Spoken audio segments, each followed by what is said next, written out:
Good evening, everybody. Oh, there we go. It's happened a couple times today. Yeah, I've disappeared a couple times on calls. Watching everybody's audio still connects, so I'll give it just a couple more minutes, but welcome. Hope everybody's having a great week this week.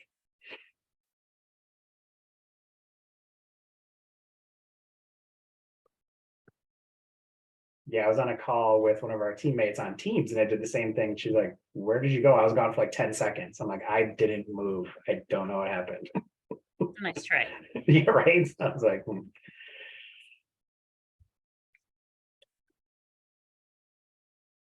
right, so I see Linda has joined us from our enrollment team. Hey, Linda.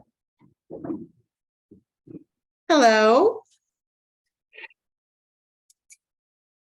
So what we'll do is we'll get kicked off here just in a moment. But again, thanks everybody for joining us for week 4 here on EBV-SPARK cohort number 9. Hopefully you guys have found everything that we've been continually talking about throughout the cohort very useful. There's been a lot of great conversations and discussions we've seen on the boards. Thank you guys for your feedback, especially everybody who was there for the office hours last week. As you saw, we were able to update the Blackboard for some new discussion boards so that we had opportunity for you guys to collaborate more. Again, keep the feedback coming. We continue to want to know how we can enhance and improve this for you guys and for future programs. So we much appreciate that positive feedback and little things that we can try to do to make things a little bit better as well. So today we have the privilege of having Elizabeth WImer join us. She's one of our favorite guests, our speaker. She travels to multiple places with us. We were just talking about a couple of places later this year that she'll be joining us, and you guys are in for a treat. So she's a great speaker, and I know you guys are going to get a lot from it. So she mentioned she has some slides for you guys. So please feel free to make sure you're just paying attention. We will then share a copy of the slides so that way you guys aren't having to worry about taking screenshots and things of that nature. So it really can just be a part of the conversation and be part of the learning itself. So with that, I will turn it over to you, Elizabeth. Thank you. I like how you didn't mention what I'm talking about. So right now I could talk about anything. You did not set me up for marketing. What I'd love to talk about is coffee and hockey. Anybody a hockey fan in the room? Okay, so just you and me, Jared. Fine. Okay, Adam, this is the most important question of the night. Who's your team? Okay.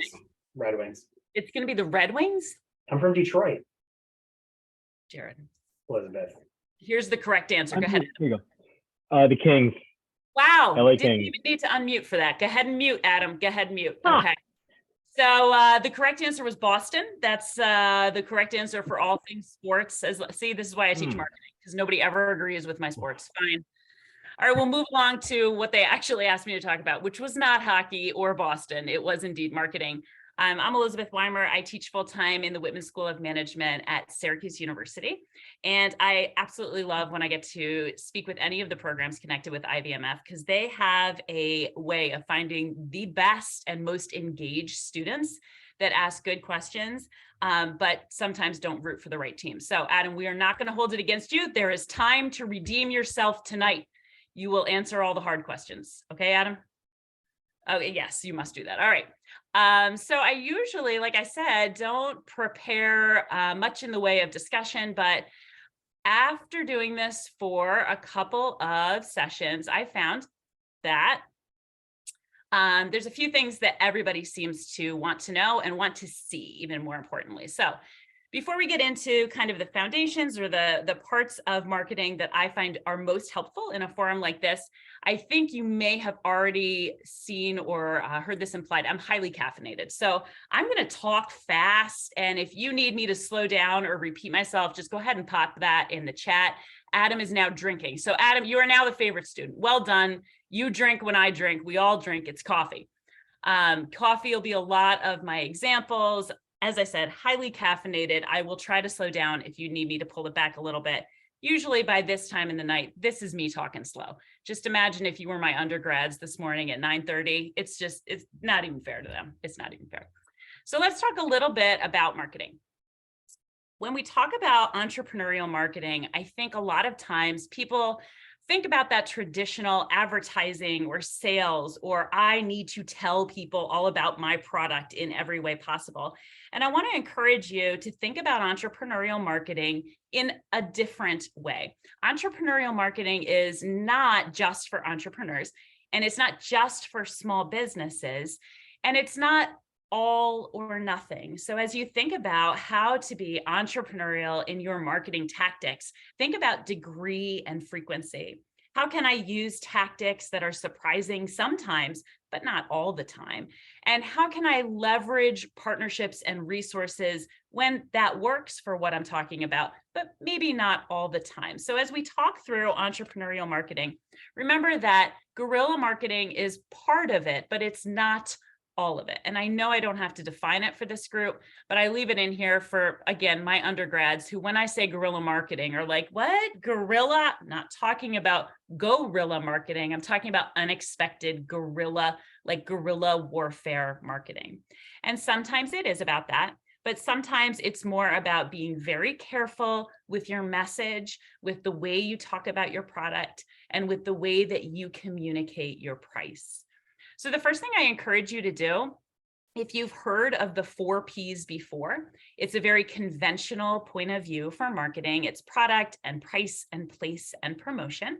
And if you're ever on Jeopardy, that is the right answer. If they say, what is the basis of marketing? That is the correct answer. But if you're out living your lives trying to be entrepreneurs, then the 4 Cs are going to be more of a correct answer for you. So wherever you are in your journey now, maybe you have a great idea, maybe you've started to see sales, maybe you're in growth in your company. The first way that you think about whatever it is that you're ideating or you're selling or you're bringing to fruition is, what is the customer's solution? So instead of a product, or instead of trying to define your service in all sorts of ways and details and discussion, think about what is the solution that you're offering in that product or service. And by reframing it, you have a different and more compelling story to start with when it's time to communicate with your customer. Instead of saying, what should I price my product? Or is this the right price for my service? Think about the customer cost. And not just the cost of dollars and cents of how much you're willing to pay, but what other costs they might be giving up. All right, so Adam, it's time to redeem yourself. Do you drink coffee? Yes, Adam drinks coffee. Yeah, I'm on my second 12 cup pot right now. Adam, okay, you've just Yeah, risen. I can drink 10 cups and it won't even bother me. So I really have to get like the 20 or more. Well done. Okay.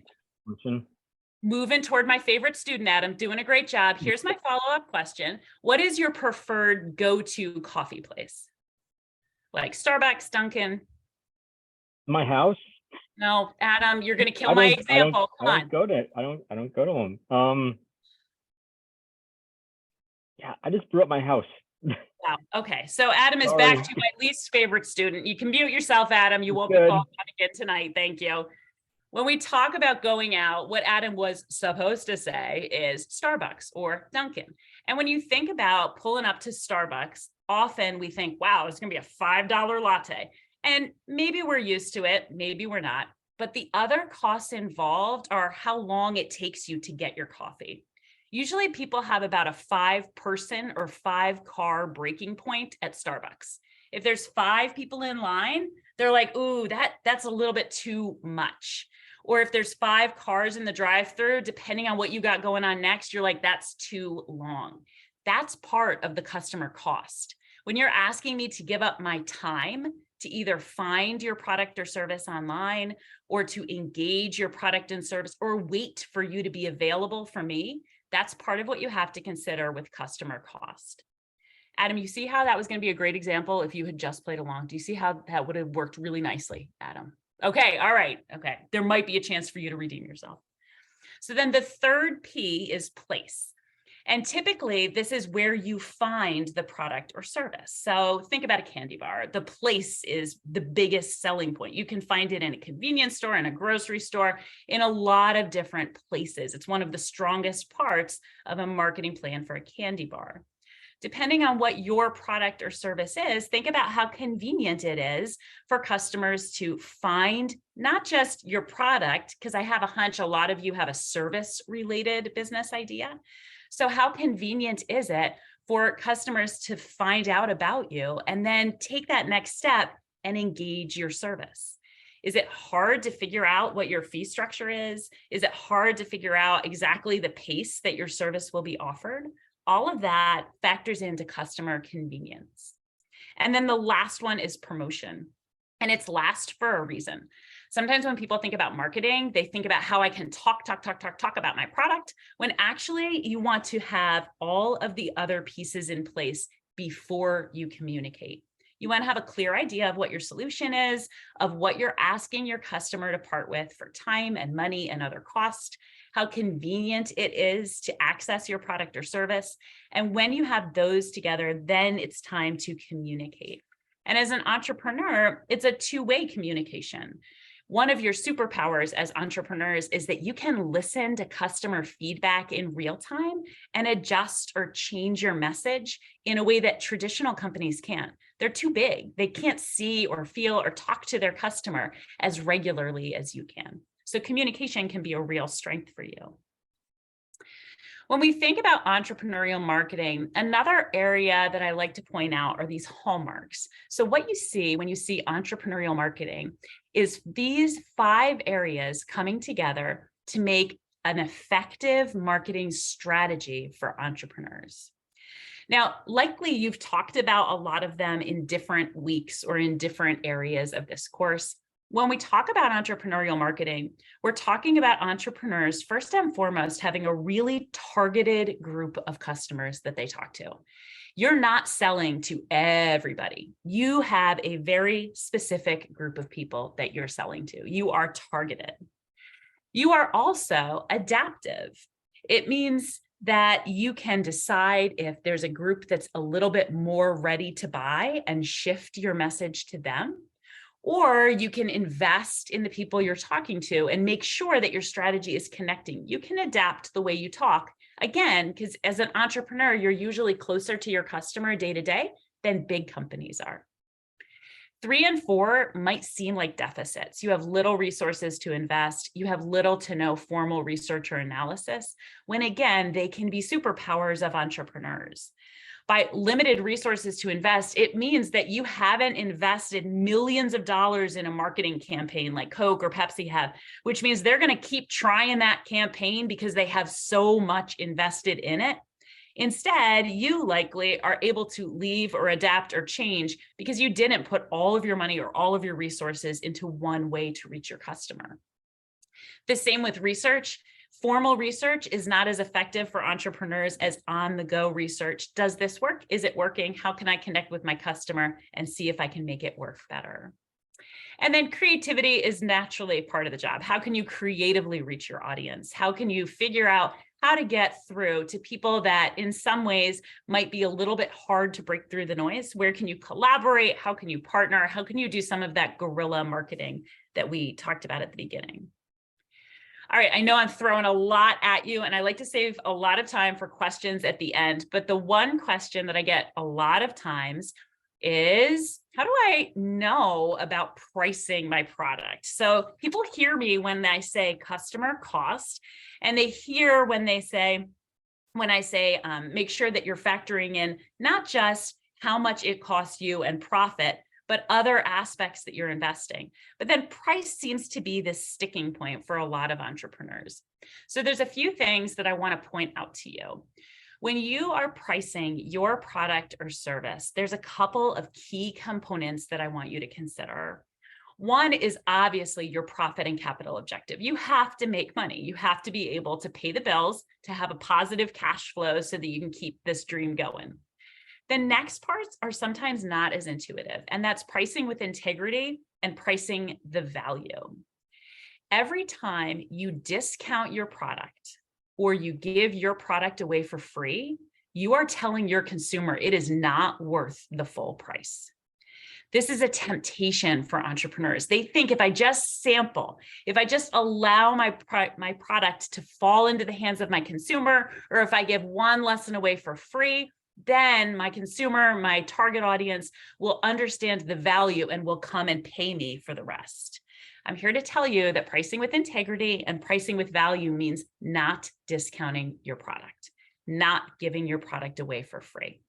Instead, pricing with integrity and making sure that you're communicating the full value to your customer. And the full value is everything that's listed under product offering bundle, anything that impacts the value of your product or service. My example over here is a local to Syracuse, New York company called Witty Wicks. There is absolutely nothing special about these candles. They are not magical. They do not make your dreams come true. They do not turn into coffee once you melt the coffee candle. There's nothing unique about these candles, except the woman that started the company started with a couple of core values. The one core value she has is that it's going to be completely clean. There's no dyes. It won't smoke your house. There's no paraffin. It's soy wax. It's completely clean. Okay, that's great, but Target has that too. So when we think about something that's unique, she's done it really well, but she hasn't done it in a way that nobody's ever done it before.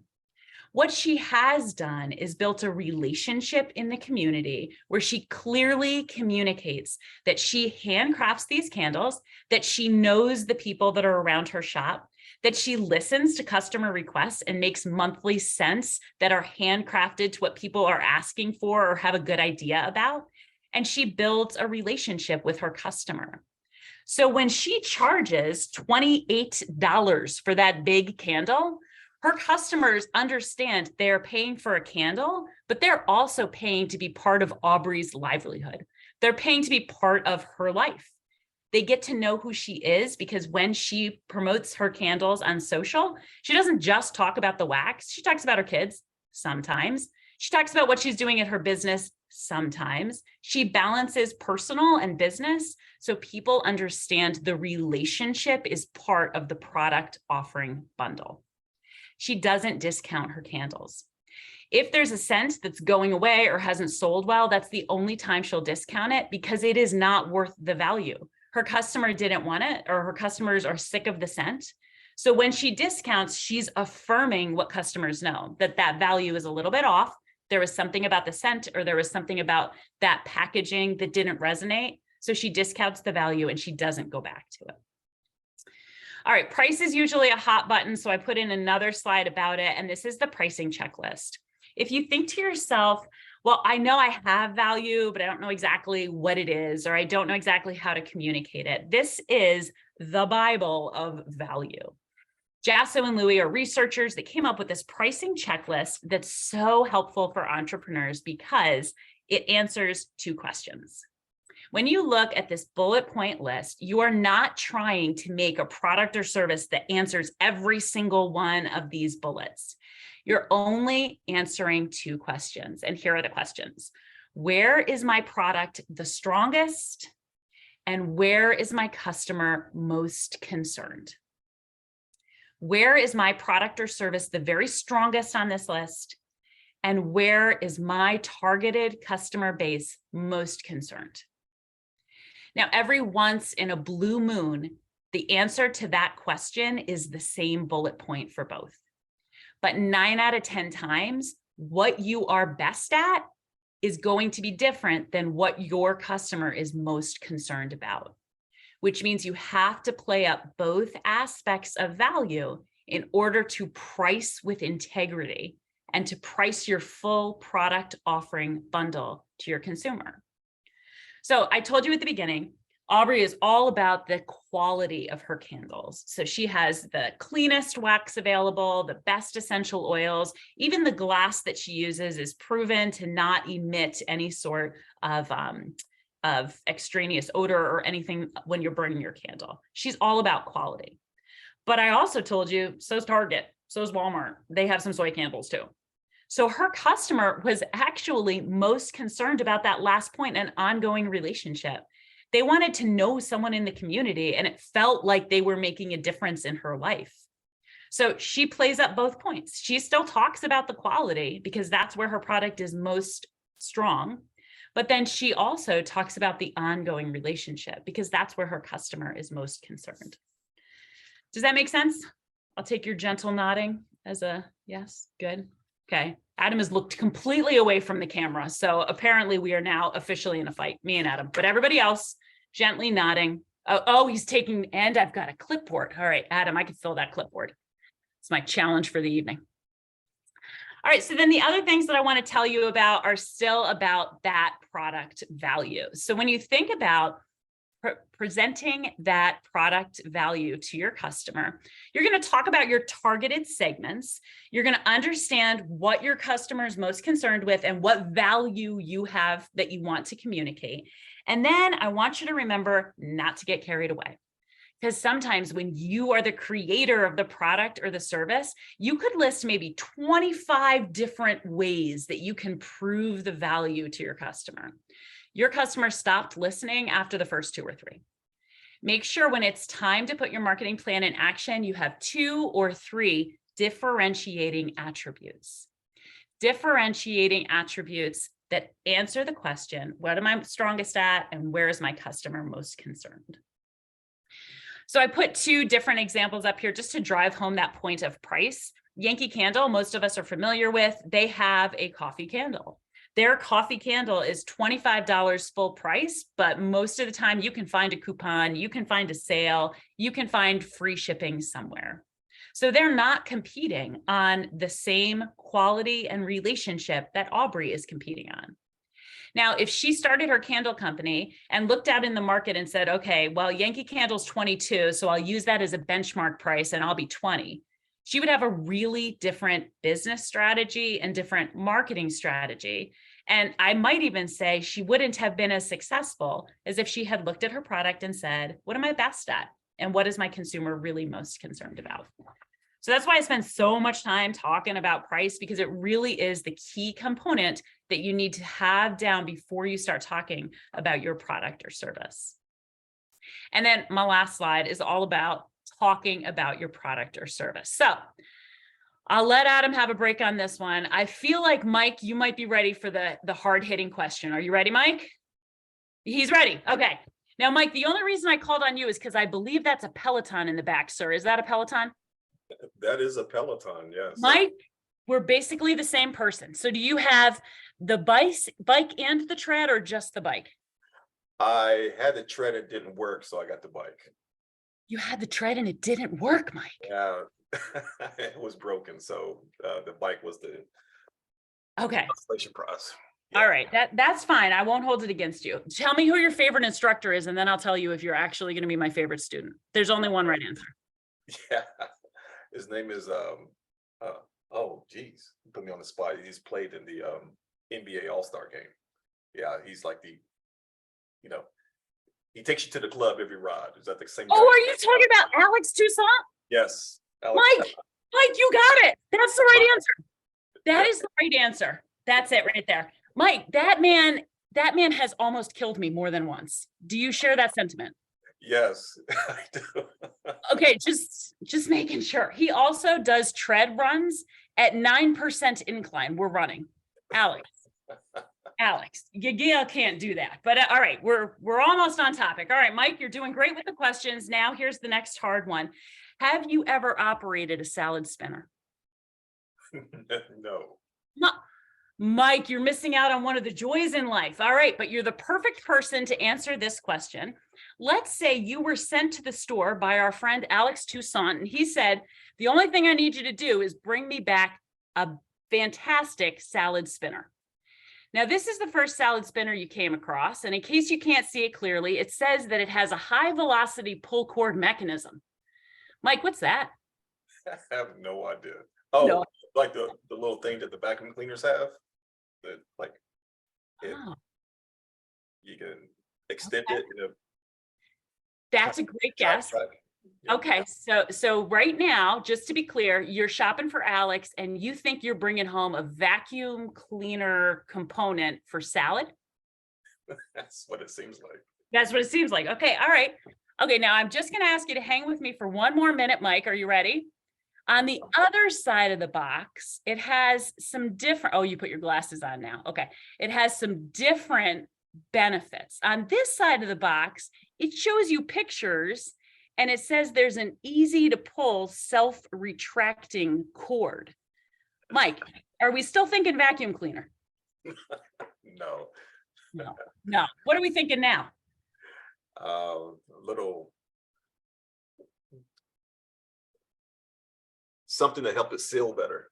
Something to help it seal better. Excellent. Mike, you have successfully played the game of Peloton and salad. All the applause for you. Well done, Mike. Well done.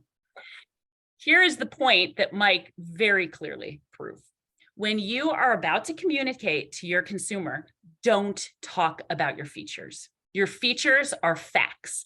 They're the things that you might be super proud of, that you know inside and out, because it's what helped you build your product or service. It's the salad spinner guy somewhere being like, I just got to put that it's a high velocity pull cord mechanism. Like, people are really going to care.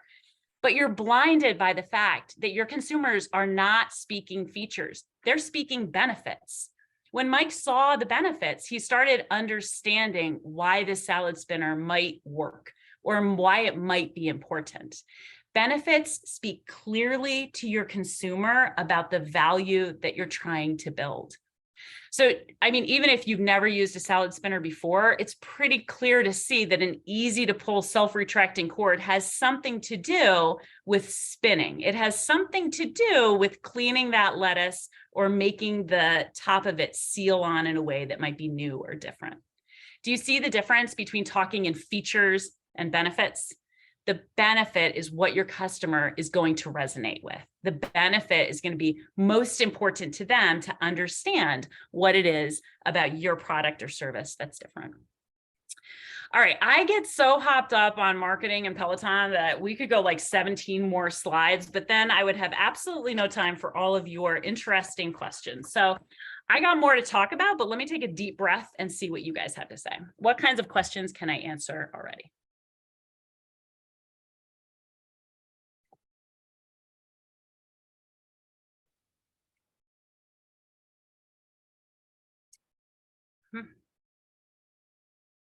Tiffany, I have stunned them with my knowledge of Peloton, I believe. That is. I have a Peloton too, and I don't get on it. So I'm always looking for words of encouragement there. You have a Peloton bike, Shane? Yes. Have you taken an Alex class? Yes, I have. And then I like the walks around the town in Puerto Rico and different places, but then I even have the one where you put it in your living room and it takes a video of you, because I thought that would motivate me even more, but I guess I'm really just a slouch. You just haven't found the right benefit. Yeah. Yeah. We can make that a marketing lesson if we need to. We could. So I had a question in regards to, so I'm trying to determine whether I want to open this CPR instructor doula business. And I know there's a need for CPR and first aid classes.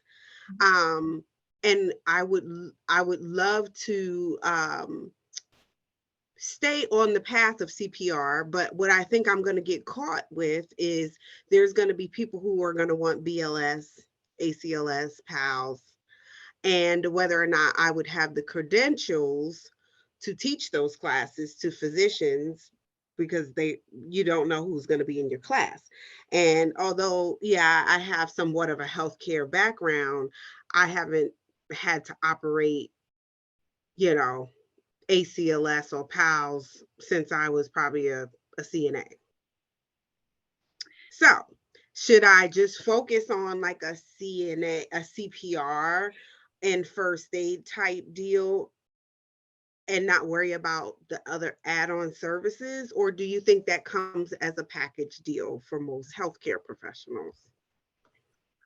The question of packages. First of all, I love how you had maybe 25 acronyms and I understood just one of them. I understand CPR. I don't know your PALS or your APL or your TTP. I don't know any of them, but I got your CPR and I understand the question in context here. So, okay. When you think about CPR, you think about exactly what I said. Most people understand that, and you have a wider target audience because, especially with what we see in the news with Damar Hamlin, and people are thinking about CPR training, you have a wider target audience that might be interested in that type of training. your decision is a business strategy, not so much a marketing strategy. Do you want to start with one service that you can offer one time to a wide variety of people? Or do you want a menu of services to build a client bank with? And that's more about your comfort level with all those other acronyms. And if you can legally provide training, some of those acronyms sounded serious. I don't know what a PAL is, but that's It's pacemaker, advanced life support. flourish. Yeah, basic life support, BLS. But most of the time those are geared to people already working in the healthcare field. So as far as marketing, I probably would not market that part of my business, and just stick with the core. And then if I really saw a need to open it up more, then I would. I don't want to limit myself, but at the same time, from a marketing I think it's there. Like the audience is there. Now, why would I be any different than any other CPR company is the question that I have to figure out. So differentiation, yeah. Where your customer is most concerned is the easy one, right? So, and it's not something that we ever want to use, but it's something we want to be equipped to use. So the security of having that knowledge that I could use, that's what your customer is most concerned with. What question you need to answer is what you're strongest at. And maybe it's an ongoing relationship where you do training, but then you provide as part of your service, like quarterly reminders or quarterly updates to your client base, something that keeps your relationship going so that when you're ready to expand to other services, you have a database of clients that you have continual contact with. Correct, because every 2 years they have to recertify. So you want to kind of, that reminder will help keep the relationship. Got it. Thank you for that. You're welcome. And Elizabeth, we do have questions in the chat from Antonio. He was looking for a little bit more information on WIDIWIC's strengths and what her customer concern was. Okay, good. So what were the candle lady's strengths compared to her customer's concerns? So when we talk about the WIDIWIC's example, I said that she was strongest at providing quality, but quality is something you can get almost anywhere. What she found her customers were most concerned with was that ongoing relationship.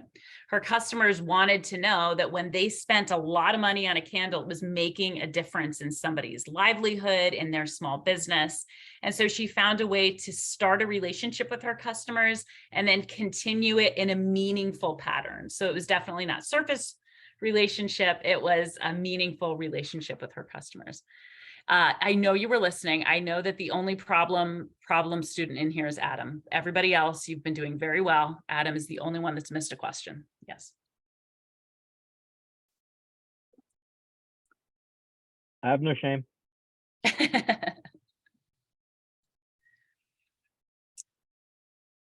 Any other questions? Maybe just related to your response, Elizabeth, but when it comes to the candle lady actually figuring out what her customers' concerns or what was most important to her, is that something like, how do you get to that point?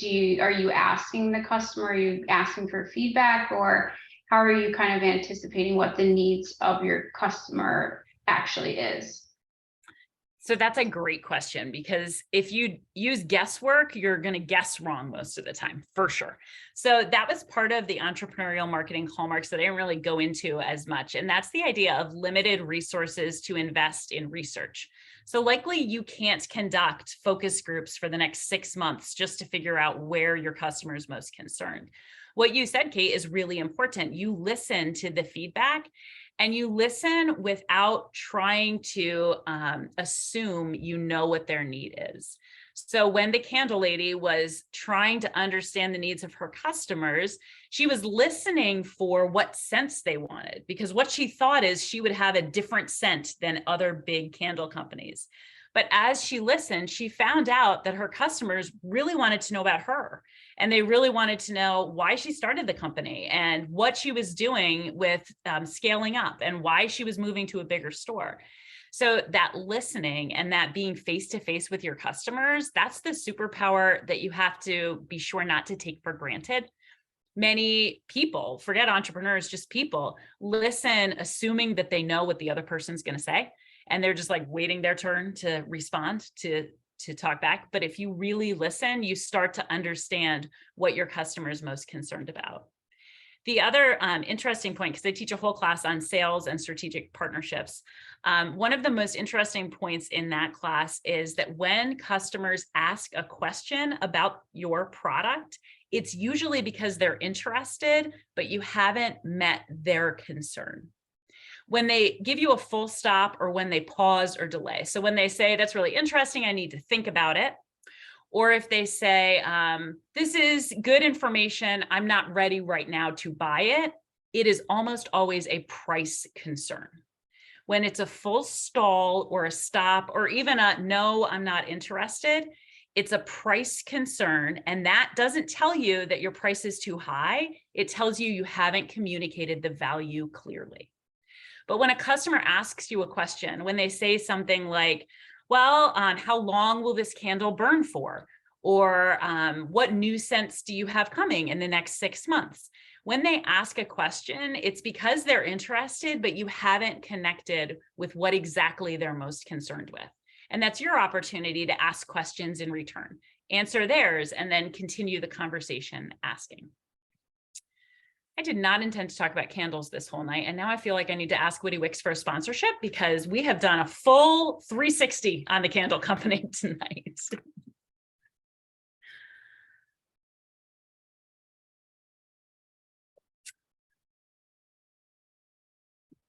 Good question.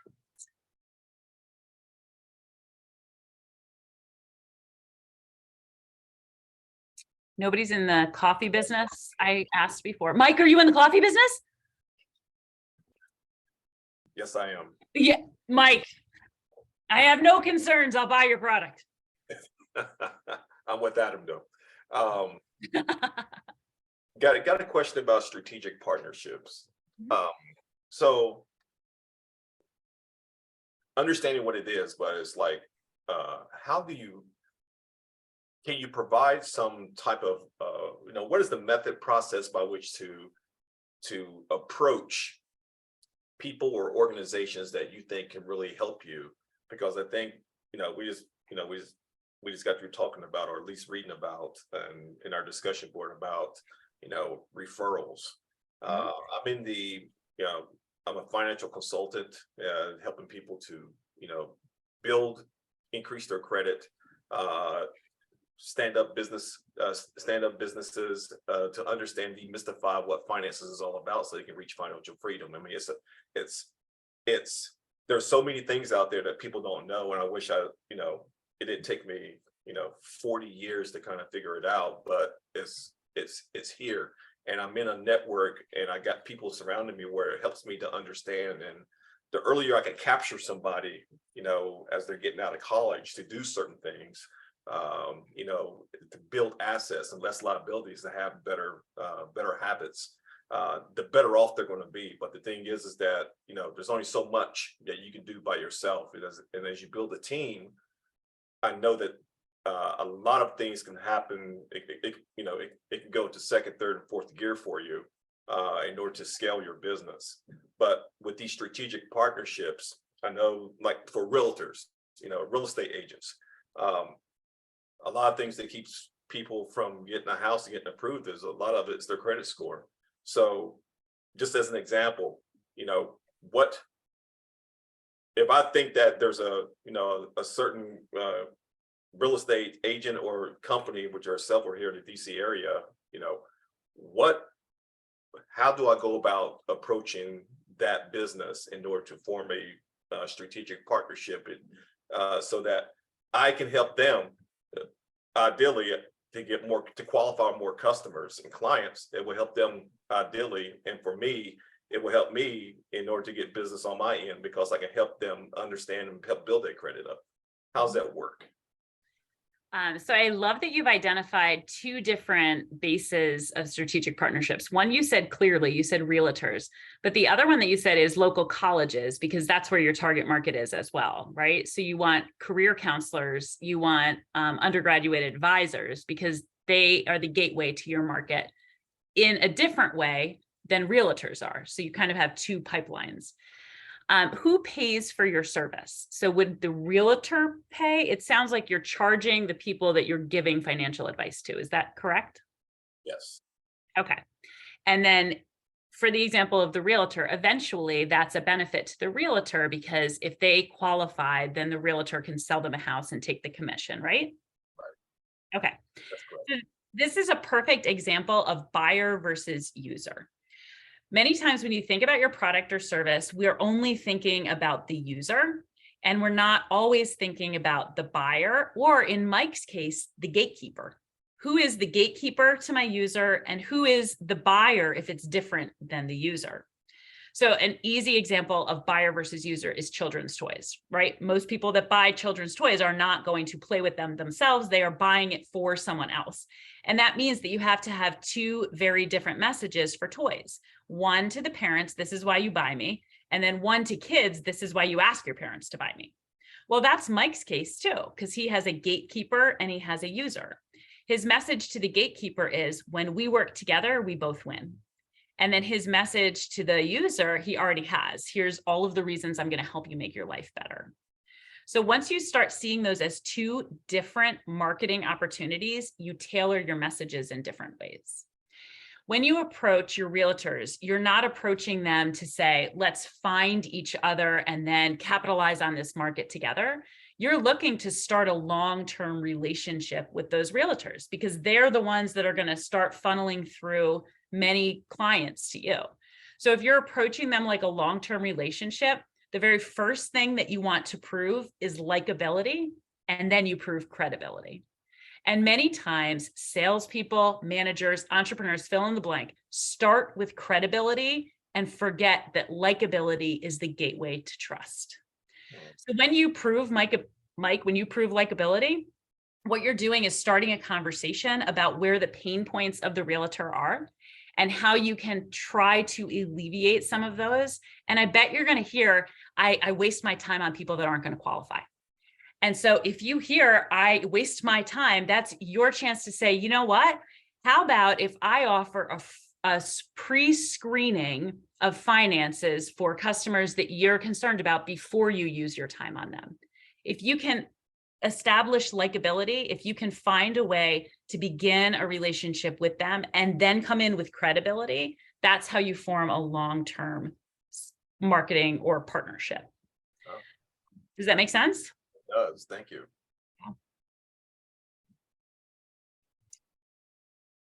And Elizabeth, we do have another question in the chat from Elizabeth Fitzgerald.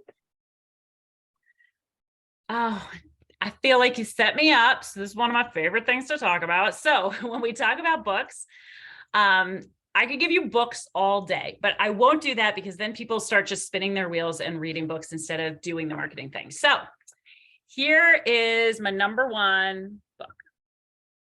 Again, not sponsored, but I don't know why I'm not, because this I recommend all the time. Okay, for $100, Jared, what's the book? Yeah, I have no idea, Elizabeth. Look at, he just disappears. It inspired a whole retreat for IVMF because I recommended it all the time. Yep, here it comes. You ready? Do you remember this one? Yes. I do, because we had to read it as part of getting ready for All Hands. Yep. Yes. Well, he just was with us in DC. Yes. Yes. All right. So Dan Pink is an amazing all-around guru on things that relate to marketing and sales, but I don't want to pigeonhole him as a marketing and sales professional. To sell as human will change the way that you relate to other people, and you can fill in the blank with people. It changed the way I get my teenager to take the trash out. So you're going to win even if you need your trash taken out or if you need to sell something. It's all about moving people. It's about finding the motivation to work in relationship with other people so that nobody is taken advantage of and both parties win. Dan Pink is my #1 recommendation. And then if you want to kick it old school, Dan Carnegie is actually kind of a genius. So when you think about how to win friends and influence people, there's an updated version called How to Win Friends and Influence People in the Digital Age. And it puts a slightly fresher spin on what we've known to be true for years. That book is a little thicker. I'm gonna be real with you. Nobody's got time to work their way through thick books. To Sell is Human, I promise you start that, you'll be like, where'd the weekend go? And it's done. And there's little application or toolkit points in there too. So if I had a co-presenter, it would be Dan Pink and we'd sell his book and then we'd both retire because he's got a lot of money and I could just promote him. The other recommendation I have is your local library. They still exist. So if you go into a library and you go to the business section, there are marketing books there. It's amazing. And sometimes they're even current. And if you take the marketing books off the shelf and you scan through and look at samples of marketing plans, that's the best way to devise a plan for you. There is not one marketing plan that fits an entrepreneurial venture perfectly. Instead, hi, Rachel, hi. Instead, you should look through many textbooks and see what aspects of the marketing plan work for you. Are you going to have a strategy section? Absolutely. Are you going to have a section about consumer solution and consumer convenience? Absolutely, because now you've been to this section and this session and you're smart. But there's other areas that you're going to see in a marketing plan and you're going to say, what exactly is market segmentation and how do I get this demographic information? And then you can look in the book, float it right into your plan and make one for your business. So after you read Dan Pink, go to the library. And sometimes they let you have coffee in libraries, which is lovely and really an improvement from when I was a child. Oh, that girl. Yes. She's a teacher. Sometimes I'm also other things, but yes, a teacher.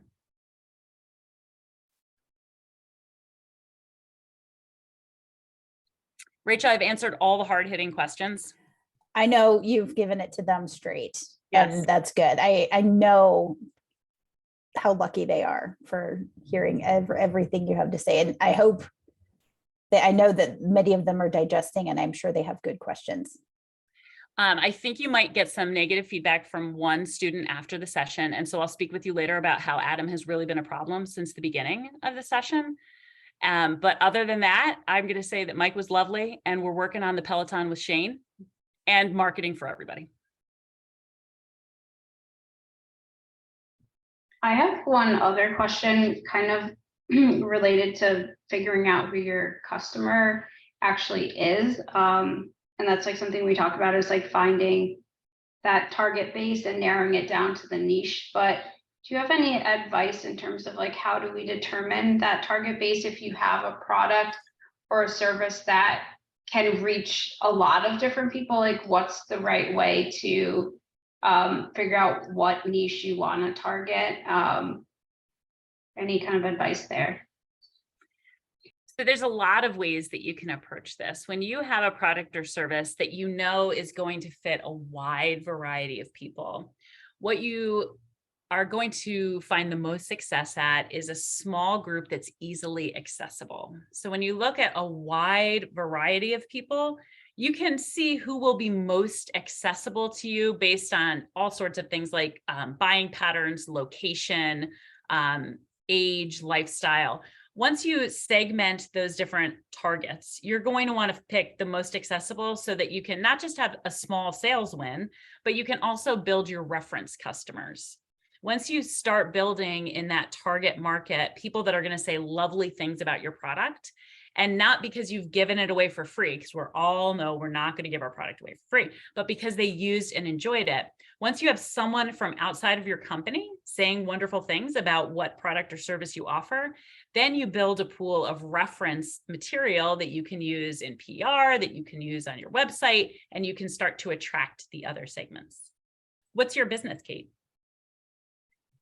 I don't have anything like I'm not structured now, but one of the things was just that I've been thinking about is related to like kitchen utensils and different kind of like cooking instruments, but like modular solutions to them that are like interchangeable and replaceable. So everyone cooks, everybody's in the kitchen, but there are different kind of groups who might be willing to pay a lot more for something, or, you know, college kids or something that would, the price point and value is different. So, yeah. Yeah, so you did such a great job just talking it out right there. So if you were to design something, your first customer group isn't going to be college students, because it's hard to convince them to pay for anything if it's not beer. And then the other group that is going to want your product are probably chefs, but it's really hard for them to change patterns and habits because they're so ingrained with what they're using. So you're going to look for the segment in the middle, which are your amateur chefs that started over COVID and then just like can't stop now. And you're going to look to see how you might be able to approach that audience, gain that reference customer, and then go after your other targets. So you had all the answers in there. Thank you. Thanks for helping me organize. Mm-hmm.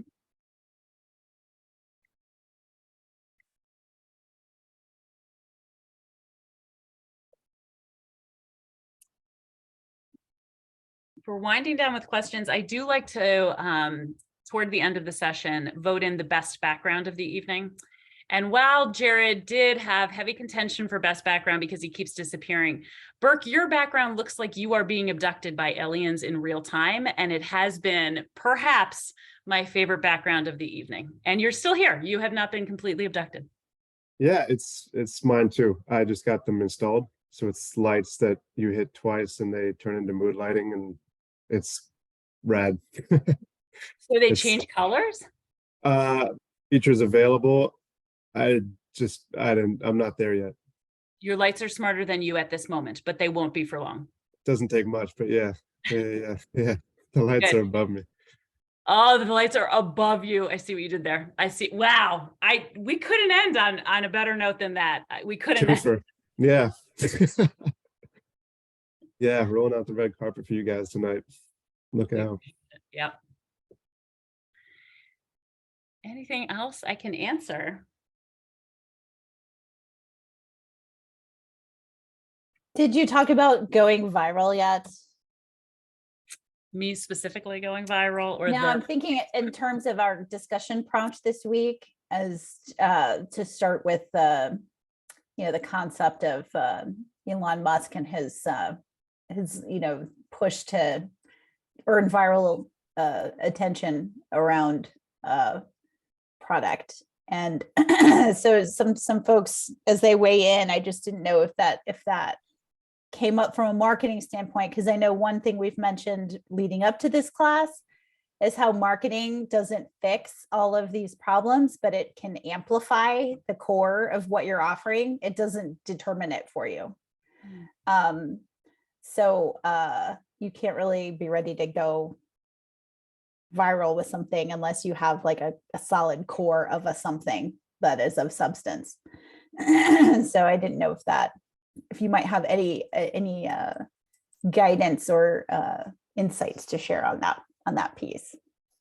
So from what I usually have in a conversation where viral comes up, someone has a really funny, cute idea that they think if they could just spin the right way would go viral, to which I usually say, the best indicator of a viral content is authenticity.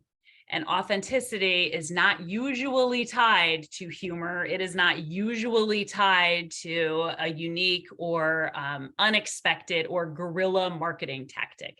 It is usually authenticity. And so if you just authentically pursue the product or service and the reason that you began whatever it is that you're in the ideation phases for or the scaling up phases for, authenticity is the strongest connection to viral marketing in a way that you want to be connected. There's all sorts of ways to go viral for the wrong reasons. And if you'd like me to get my undergrads in here to give you examples, we could do that all day long. But the way that you want to go viral is tied to authenticity. Was that the right answer, teacher? Rachel, did I do it? Yes, and I'm going to give you bonus points for delineating between a strategy and a tactic, because that also builds on some conversation points we've had along the way. And these are military connected folks, they know the difference, but I like how you just very seamlessly built that into your answer, and thank you. Thank you.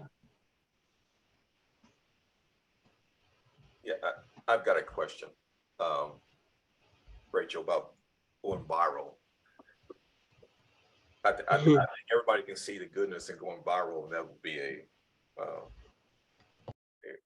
a great thing that can happen to every one of us. But what happens if you go viral, but you're not positioned to handle it? Handle the demand. What's the what do you do? Because they can go 180 on you real quick. Right. That's why, I think that the whole notion of wanting or aiming for going viral in the first place is a bit of a flawed goal.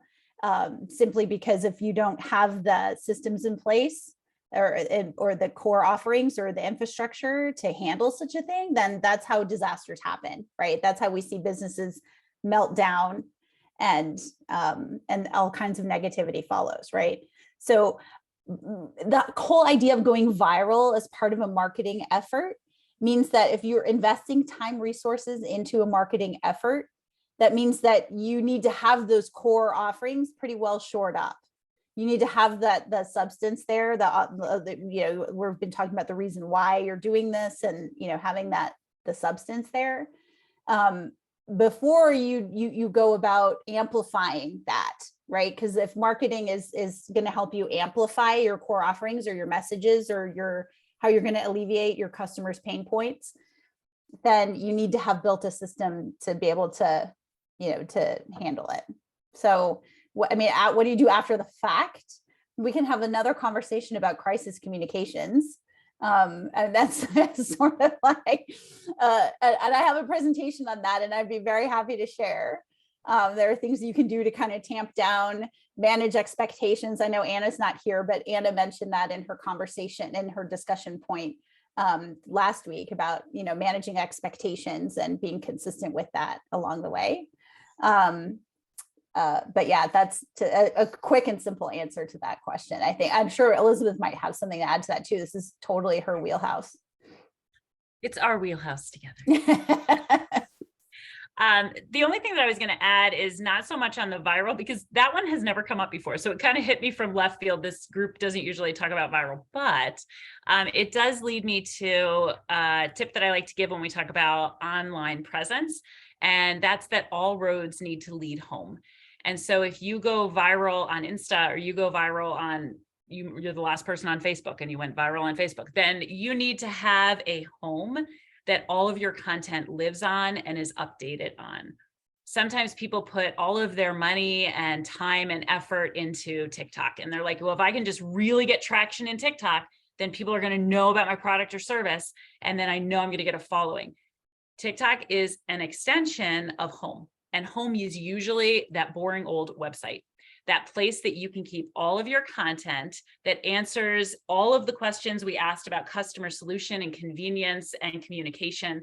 And it's in one place that everything comes home to, so that if something pops over here and goes viral on one of your social platforms, that social platform is always pointing home. And you don't have to do the follow-up work of collecting all of those likes and follows and views and pushing them toward a central location. So that's the only thing I would add on, to always think about your home, build your home first, and then the places around it should lead back to home.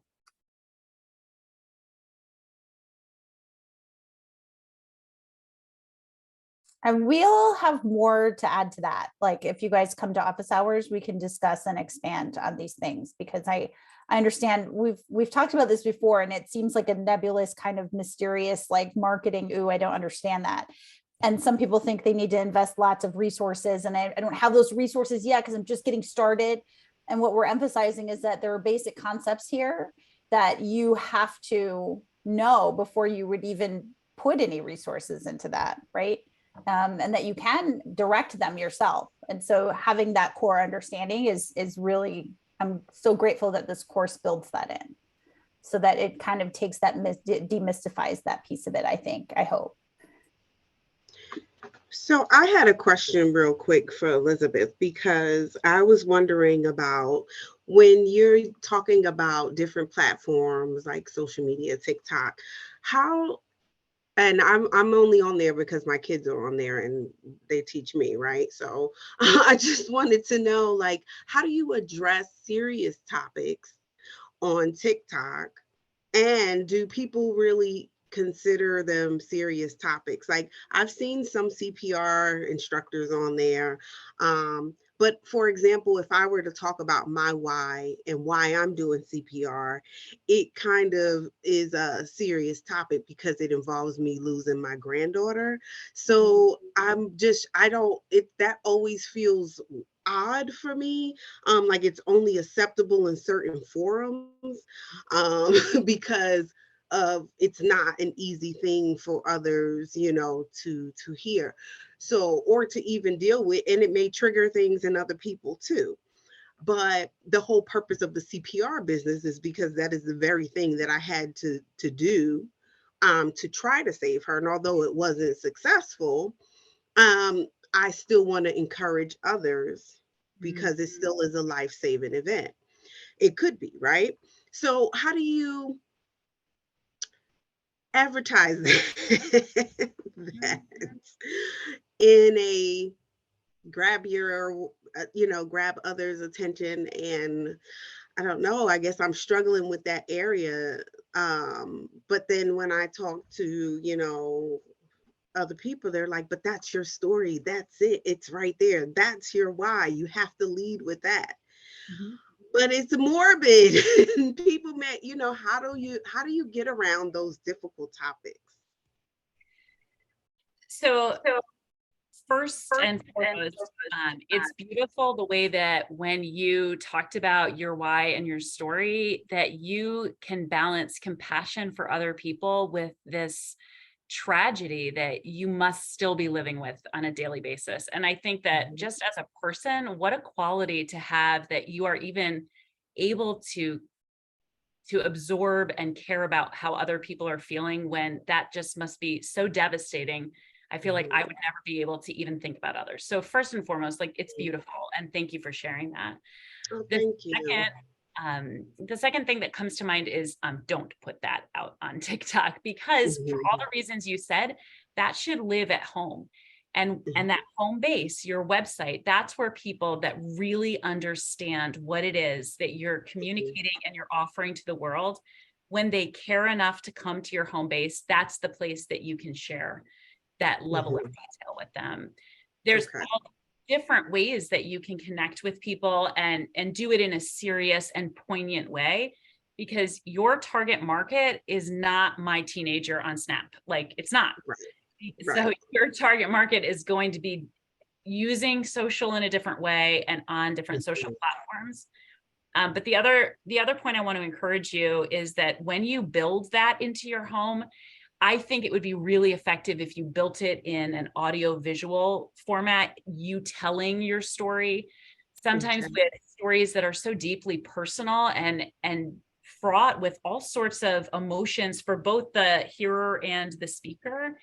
A person giving the story in an audio visual way is more connecting. It's more authentic, and authentic not in the way that you want to go viral, but authentic in the way that it establishes that likability and trust. Okay. So there's your differentiating factor. We were looking for differentiating like half an hour ago. We just found it. You found it. Okay. It's absolutely that part of your story for sure. Okay. Got it. Thank you for that feedback.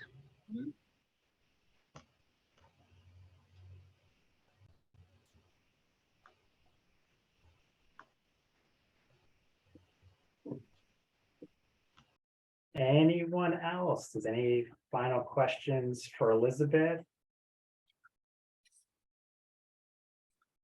Dave, best background has already been given out. I see that you have tried hard. I appreciate the fireplace, but we have already awarded best background of the Zoom. I know.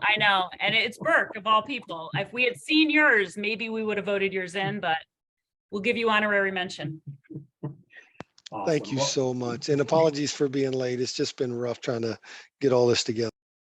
No, we completely understand. And we know it's hard. Everybody's in different time zones. So we try to make the best accommodations we can. for that. So that's one of the reasons we always want to make sure these are recorded. And as Tiffany always then shares within really the next, 24 hours for the entire group to have. But that's really, again, why we always really encourage everybody to not only utilize the discussion boards to have those great conversations with Rachel, the rest of your, peers, but also then if you can join the office hours on Thursdays, which we did shift to 7 p.m. to again, try to have things be a little bit on different times for everybody to try to have as much flexibility as possible to allow as many participants as possible as well. So with that, and I'm going to close today up. I want to say thank you to everybody. Elizabeth, as always, thank you. We'll see you in a couple weeks down in Dallas. Cannot wait. And everyone else, I hope you have a wonderful evening and hope to see all of you on Thursday. Thank you, everybody. Thanks, guys. Thank you.